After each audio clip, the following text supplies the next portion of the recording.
sediment of dust on the upright. I answered in my slippers, hands still carrying the ghost of the keyboard in their muscles. She carried a tin tray, 2 plates, and a pot so commonplace that I felt, absurdly, as if she had brought a domestic proof that food, like music, could be prepared and shared without spectacle.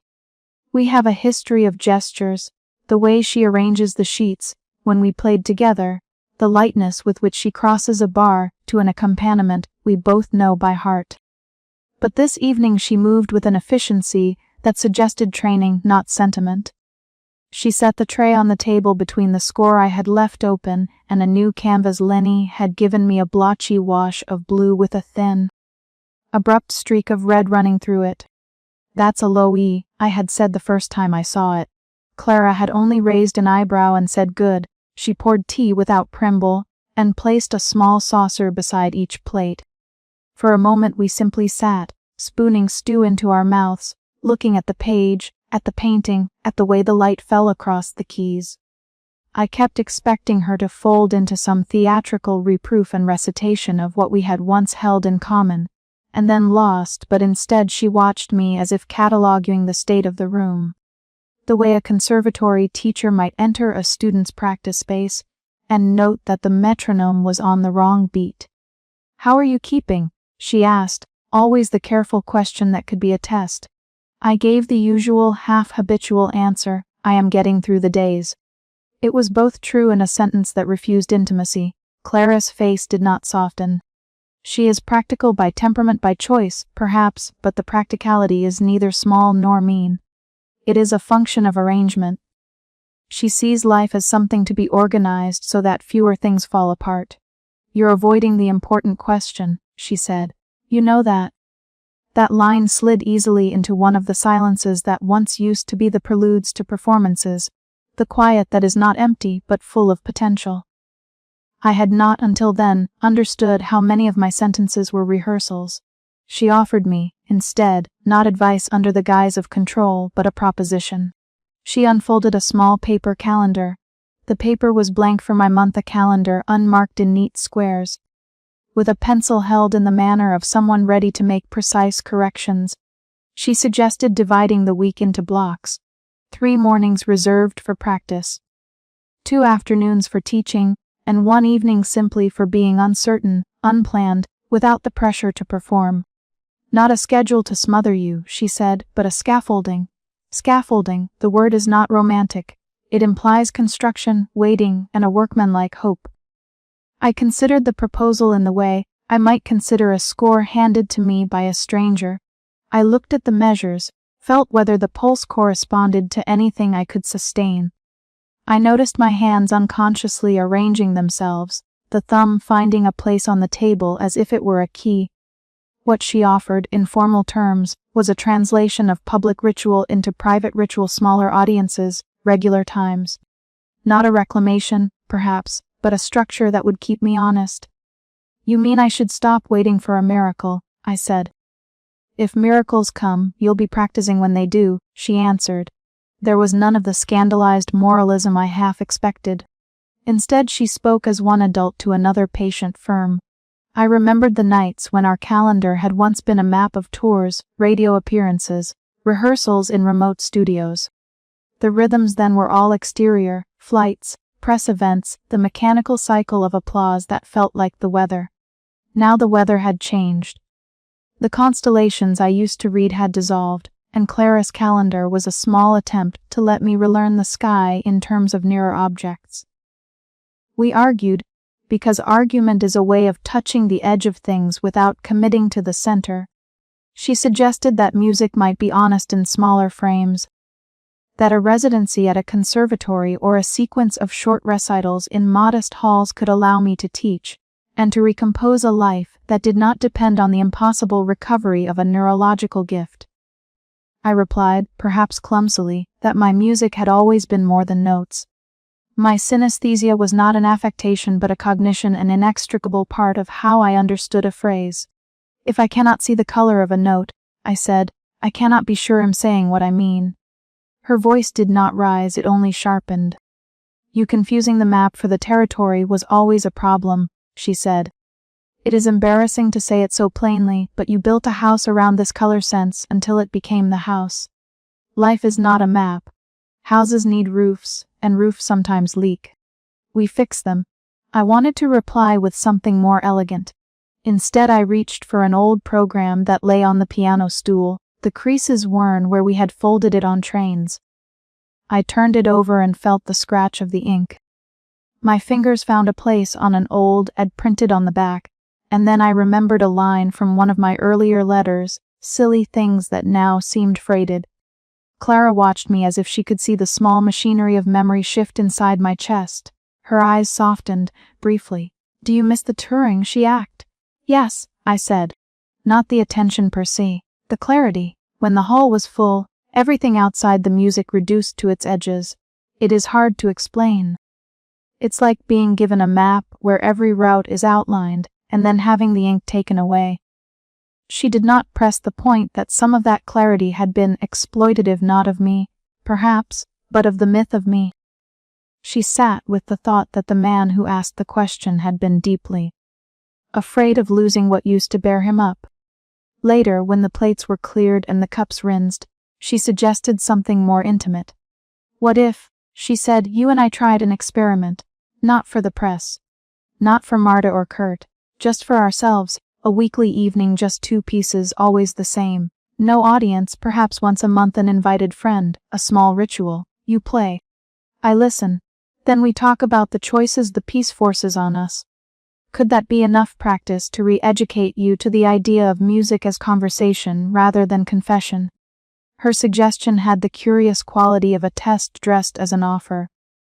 I thought of the way Leanie painted, impatient, unschooled, translating what she heard into pigments that did not always match my old internal map, but had an internal coherency. The idea of rehearsing with Clara, of playing 2 pieces in the living room and discussing them over tea, felt like returning to a primitive form of what we had once done together in hotels and dressing rooms, but now stripped of ambition. It was domestic, awkward, and in certain ways plausible. "I cannot promise miracles," I said. "You're not being asked to promise miracles," she said. "You're being asked to promise small, repeated acts." We discussed the practicalities. Could she come on Tuesdays, Wednesday mornings? Who would answer the phone? Marta would call, inevitably. She had a way of imagining possibilities as if they were currencies. I told Clara I was afraid of being dragged back into the pattern of being a product to be sold. My illness became a commodity, my fragility a headline. She acknowledged the danger with that same precise patience she always had, and proposed to guard her, as point of contact. If Marta calls about a large event, she calls me first. "We decide together," she said. It felt like a small surrender, but a strategically wise one.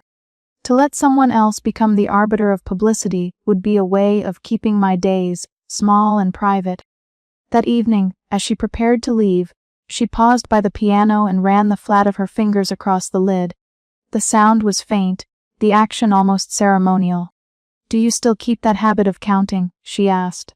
The counting was small and private, the invisible measure I used to steady a difficult passage. "Yes," I said, "still counting?" She smiled then, a brief clarity. "Good, there are worse anchors." At the door she hesitated. For a moment I thought she would say something that would resolve the entire problem of my life. Instead she asked, quietly, "If you cannot be the man on the stage, who would you be at the table?" The question landed like a phrase whose cadence I could not immediately parse. Who would I be at a table? A teacher, perhaps. A quieter musician, perhaps. A man who could cook, who could keep a plant alive, sudden, domestic sins and virtues. The question had the power of a lens. If I answered differently, the world might take a different shape. Who would I be? I repeated. The words felt foreign and intimate at the same time. I imagined myself at a table with Leanie, explaining a phrase. I imagined myself with students, blunt and patient in equal measure, watching small hands find the logic of tension and release. I imagined performing in rooms that did not require a miracle, where the permission to be human was the only currency. Clara's hand rested briefly on my arm, an unceremonious contact that carried the history of many seasons. "Try it," she said, "for a while. See what happens." She closed the door with the same efficiency she had used to enter.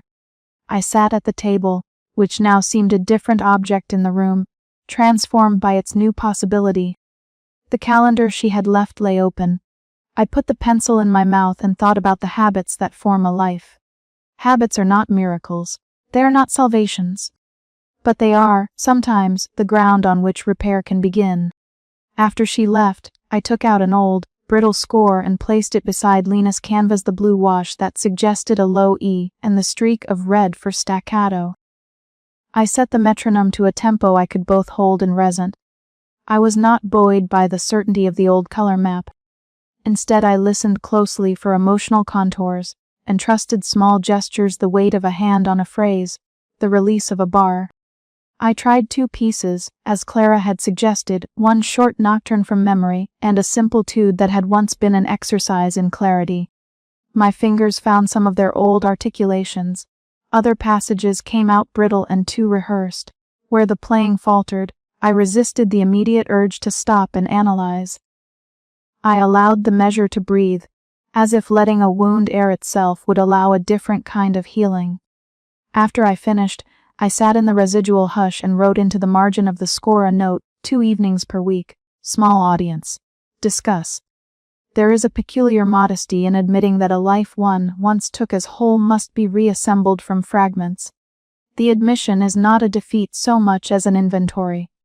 Clara's visit supplied an initial order, a schedule, a boundary, and a willingness to act as a buffer against predatory publicity.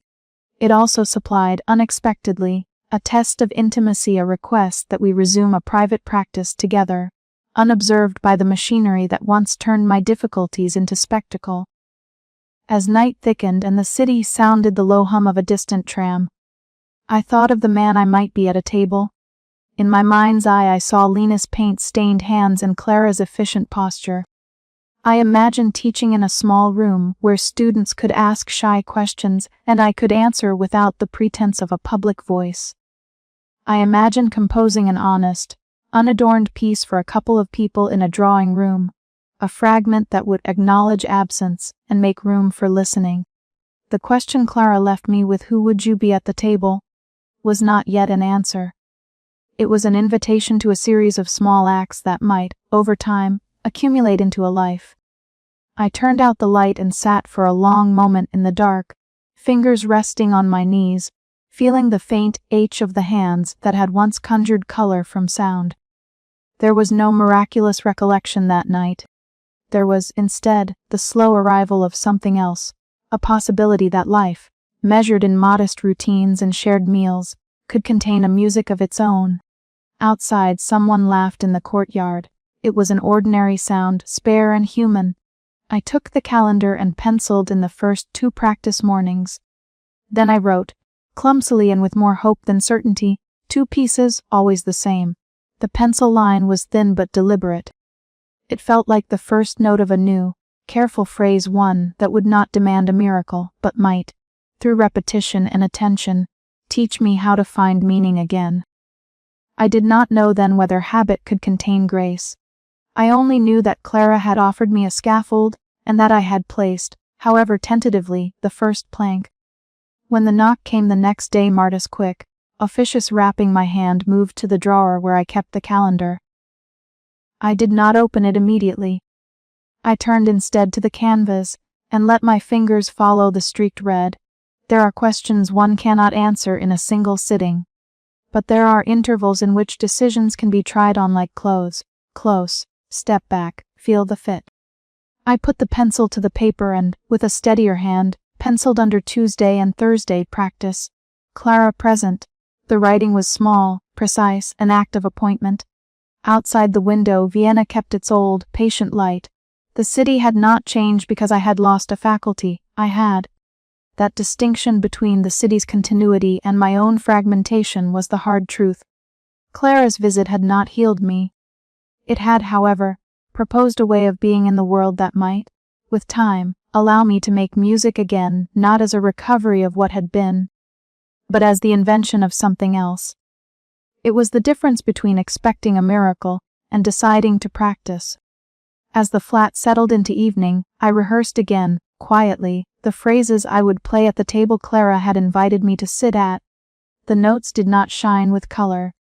They were sound clean, precise, often mute of hue, yet in their ordinariness there was the tiny, stubborn suggestion that I might, after all, find a way to inhabit absence. When Marta arrived, she did so as if delivering a small verdict, brisk, certain. The leather folder she carried placed on my table with a neatness that suggested there was no room for argument. The kettle had been on, because habit still required it. I had left a score open on the piano as if the presence of paper would summon a color that had stopped existing. She looked at the sheet music with the mild impatience of an investor who has been given an inferior prospectus. "We've been talking," she said without preamble, "about one idea that might be worth trying, not a comeback in the old sense, Matthias. Something different. There are ways of inviting you back that parade the mechanism of your injury like a lantern to attract sympathy. There are others that consult the audience less and the art more." Marta had never been the sentimental sort. She had shepherded my career through the seasons when flattery could be sold and when the market turned. She wore the years on her cowled neck like a warning. Always the person who could turn you toward practicality when your pride mistook itself for sufficient means. She opened the folder and inside the photographs were matte, modest gray spaces, a small list of guest names, a short program, a gallery, she said, not a concert hall. An evening in a small space with a small audience. Lena's paintings will hang. You will play a short sequence. It will be presented as collaboration rather than miracle. Kurt, who had arrived a half hour later and who now leaned against my bookshelf with the unshackable optimism of a man who sells seats for a living, said the same thing with greater heat. "Look," he said, "people are tired of spectacle. There's a hunger for honesty. We don't need to market a return. We need to offer a specific experience. The gallery gives us control over light, proximity, acoustics, and the paintings, those canvases, will do more for the room than any press release." He smiled like a man who had just found a square corner in a round problem. His hands moved in quick arithmetic, numbers, dimensions, seating for 60, a program of perhaps 20 minutes, perhaps 3 short pieces, an interlude. "Well, keep the scope limited," he promised. "Well, invite people who will understand, will listen. Listening is complicated when what you have lost is the map you used to take for granted." I said nothing at first because speech is an instrument I had learned to tune to other people's pitches. I watched Leni, who sat with her knees curled, her hands streaked with color, in the chair nearest the window. She had come because Marta insisted I consider how Lena's presence might shape the evening. I had imagined the child as some bright anecdote. Instead, she seemed an argument made of paint and quiet. When Marta unfolded the practicalities, insurance, lighting, a minimal fee, Leni tilted her head and drew her braid across her shoulder like a question mark.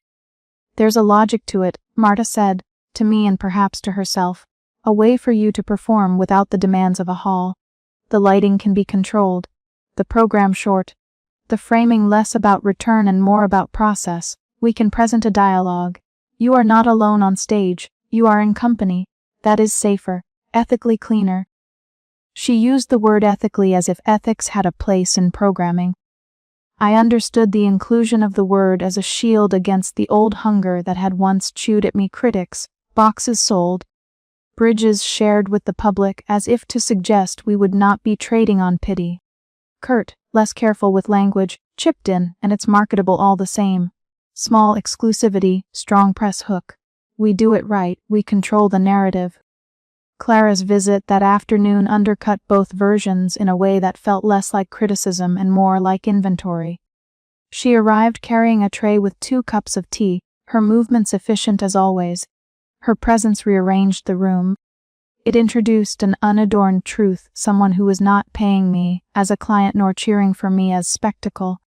She spoke of calendars and the small legerdemain of a life rearranged. If you do this, what will it mean? Less touring, yes, but also less income. We need to be precise about fees, timing, and if you want to preserve the child's integrity, there should be clear boundaries, her hours, her compensation, schooling arrangements. She looked at Leanie with a practical softness. And we should think of the program. What will you play? How will you sequence these pieces against the canvases? I thought then of what it had meant, in other years, to make a program. Each recital had been an argument with myself, a choice of pieces that battlemented one another, that admitted and then subdued. The program had been a map of weather and character. Now the map had no color, the battlements were invisible. I had to decide whether to use blankness as a frame rather than a fault. Minutes of negotiation accumulated like small currency. Marta, always surgical, suggested a short sequence, one piece for the opening, something intimate, perhaps a Chopin nocturne, then a contemporary fragment, then a final short original by me, spare and quiet. Kurt wanted a little flourish for the end, something that would read as victory on a critic's page. Clara vetoed triumphalism with a glance. Leanie offered nothing practical, only a folded page from her sketchbook with washes of blue and a single swath of apricot that seemed to divide an otherwise calm field. She did not have the language of concerts. She had the language of pigments. There is a domestic choreography to decision-making when one of the participants is a child. Anja, who accompanied Leanie, sat near the radiator with her hands wound around a shopping bag and watched me with the indifference of someone who has seen enough proposals to know which are real and which are performative. She nodded when I said we would be careful, and her face hardened when Marta suggested opening the evening for critics. Not too many people, she said, no shouting, no cameras. I did not ask whether she meant cameras from within the room or from the outside. The distinction was clear enough. When we spoke of light, I felt the first practical joy. Lighting had once been the enemy, it exaggerated, flattened, lied. But in a gallery, light could be a companion rather than an adversary. We discussed warmth of bulbs, the angle that would prevent glare on varnished paint, the distance that allowed the piano to breathe. Kurt had a pocket list, dimmer, soft front light, 3/4 backwash on canvases. No spotlights, candles are out, intimacy without melodrama. I found that I was able to attend to those specifics with an almost clinical relief. Detail steadied me. It is a modest satisfaction to be able to argue about lumens when one cannot argue about color.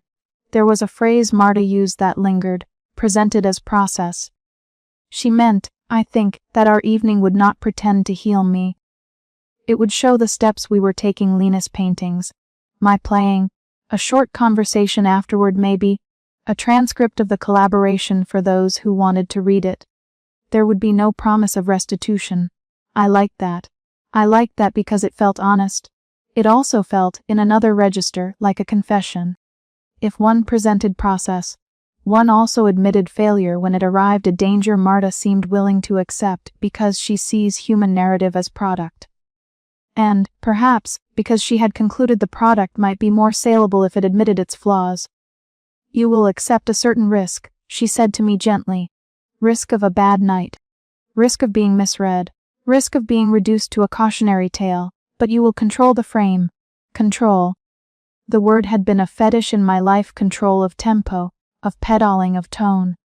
Losing the palette that had been my private instrument had taught me that control can be illusory. Accepting this proposal would mean trading one form of vulnerability for another. I thought of the accident, the press, the white patches of newsprint stacked in the kitchen bin like small absurdities. I felt, as if in the middle of the sentence, that perhaps the evening could be designed not to hide the gaps but to live with them. For Leanie, the idea of a gallery felt like a stage only insofar as it gave her a place to stretch pigment. She listened with a seriousness that made me forget, sometimes, that she was 8. When Marta suggested she paint a new body of work for the evening, Lena's face brightened the way a match brightens a dark room. I will, she said simply, and then added, more to herself than to anyone, I want them to look like the sounds. That line slipped into me in a small, unexpected way. It was not that her colors would restore my synesthesia.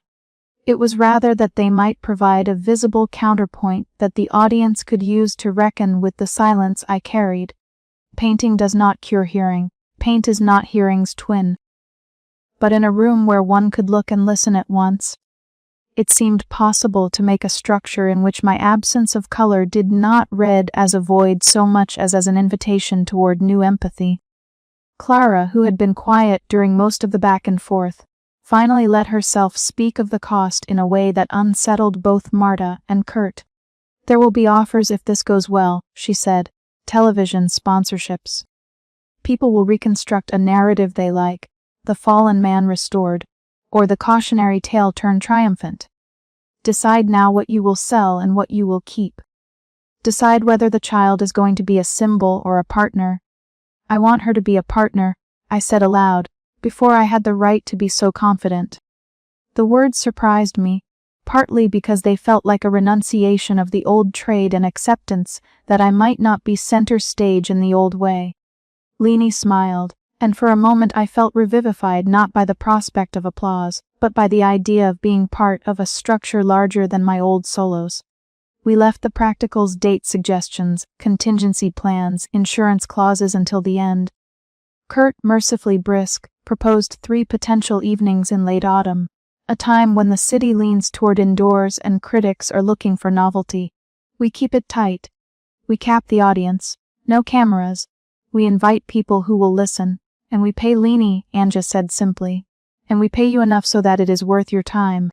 She had a way of rendering money as an ethical issue, which, given her experience, it was. Marta wrote notes in the margin of her pad.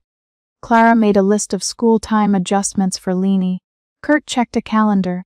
The room felt smaller and warmer for these practical adjustments. Action narrowed our anxiety.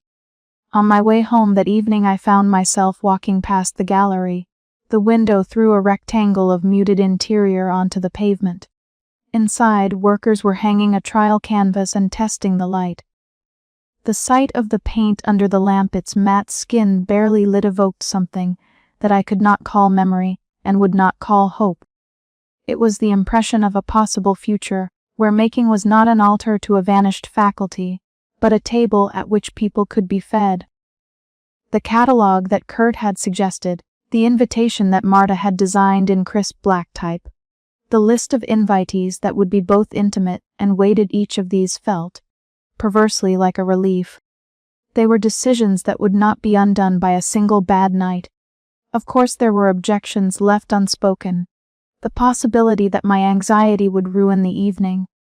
The possibility that critics would find the evening either pretentious or a stunt. The possibility that Leanie would be asked, somehow, to perform the narrative of my recovery, and that, in the telling, she would be used.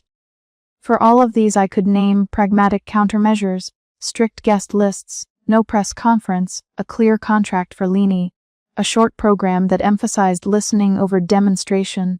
When I agreed, it was not a wholehearted assent. I said I would consider it, that I would allow Marta and Kurt to move forward with tentative dates, and with the proviso that Clara and I would choose the program and the rehearsals. That was, in effect, an agreement. It was an agreement shaded by conditions. It was an agreement that looked like progress. That night, after Marta and Kurt had left and Clara had put out the pier and sat with me by the darkened piano while the city hummed beyond the thin glass, I sat alone with a pad of paper. I wrote a melody fragment, not yet a piece, just a shape with 2 arches and a pause, and then folded it, reverently, as if returning an old friend to a place on the shelf. I carried it to the window where Lena's small canvases leaned against cardboard in the narrow corridor that had once been my coat closet. The light caught the edge of a blue and made it seem almost audible. I held my breath. The blue did not bloom into sound. It didn't have to. For the first time since the accident, I had the sensation of a plan I could live with, small, collaborative, honest.